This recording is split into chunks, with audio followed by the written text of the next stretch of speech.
Non, il n'y a pas de faillite de l'État. Il y a des associations qui aident ces personnes à venir. Donc moi, j'aimerais aussi que l'on regarde ce fonctionnement-là. L'État lutte très fortement, surtout depuis que je suis ministre de l'Intérieur, vous le savez, grâce à l'opération Bambouchou, contre l'immigration irrégulière à Mayotte, qui est une île formidable et que je vais de tout mon cœur aider. Je vais y retourner très bientôt.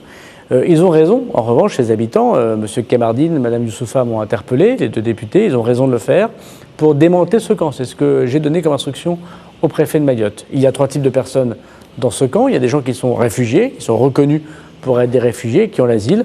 Je vais donner comme instruction de pouvoir les rapatrier dans l'Hexagone. Il y a une 40aine de personnes parce qu'elles n'ont pas à rester à Mayotte. On a reconnu qu'ils avaient droit à l'asile et mon travail, c'est de les protéger désormais.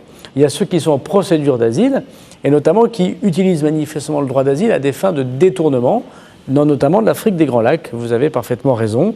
Et là, il faut qu'on soit très clair. La nouvelle loi immigration, qui dans quelques jours sera, je l'espère, validée par le Conseil constitutionnel, nous permettra de lutter contre ce détournement fort du droit d'asile, avec beaucoup de dispositions très fortes, très fermes, qui touchent Mayotte. Et puis, il y a ceux, et ça, je pense que c'est un point important, qui utilisent la générosité de la France.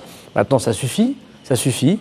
Et donc, les dispositions que nous portons, vous avez vu dans la loi que j'ai fait voter, c'est qu'il faut désormais que les 2 parents qui donnent la naissance à un enfant à Mayotte soient réguliers ou français depuis 1 an, c'est-à-dire avant la conception de l'enfant. C'est un changement profond pour les Mahorais. Moi, je veux leur dire que cette île est la leur, c'est une île française, et que je les soutiendrai. On va continuer les opérations que j'ai mises en place à Mayotte.